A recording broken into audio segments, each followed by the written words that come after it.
শুক্রবার ভোরে মর্মান্তিক সড়ক দুর্ঘটনায় প্রাণ হারিয়েছেন চিত্রনায়িকা পরীমনির প্রথম স্বামী ইসমাইল হোসেন। ঢাকা ভাঙ্গা মহাসড়কের মাদারীপুরের শিবচরের পাঁচচর এলাকায় এই দুর্ঘটনা ঘটে। বিস্তারিত নুসরাত সাজিয়ার ডেস্ক রিপোর্টে। শিবচর হাইওয়ে থানার officer incharge OC Shakil Ahmed দুর্ঘটনার বিষয়টি নিশ্চিত করে বলেন, শুক্রবার ভোরে পাঁচচর এলাকায় এক দুর্ঘটনায় ইসমাইল হোসেন জমাদ্দার নামের একজন নিহত হন। তবে কিভাবে দুর্ঘটনাটি ঘটেছে তা এখনও নিশ্চিত হওয়া যায়নি।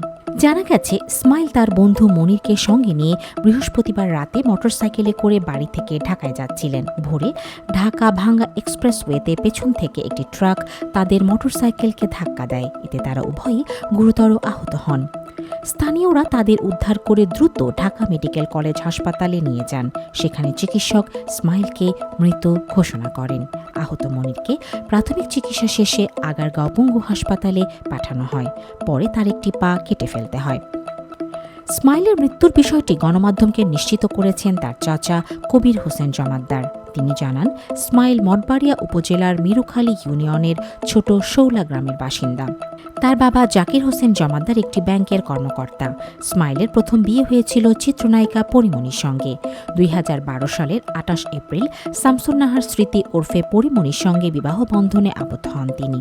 পরে তাদের দাম্পত্য জীবন বেশি দিন স্থায়ী হয়নি। পরবর্তীতে ইসমাইল আবার বিয়ে করেন। দ্বিতীয় সংসারে তার স্ত্রী ও 2 সন্তান রয়েছে। কবির হোসেন আরও জানান, শুক্রবার রাতে ইসমাইলের মরদেহ তার গ্রামের বাড়িতে আনা হয়। জানাজা শেষে তাকে পারিবারিক কবরস্থানে দাফন করা হয়। এই দুর্ঘটনায় ইসমাইলের অকাল মৃত্যুতে পরিবার ও এলাকাবাসীর মধ্যে শোকের ছায়া নেমে এসেছে। স্থানীয়রা মহাসড়কে এমন দুর্ঘটনা প্রতিরোধে কার্যকর পদক্ষেপ নেওয়ার আহ্বান জানিয়েছেন।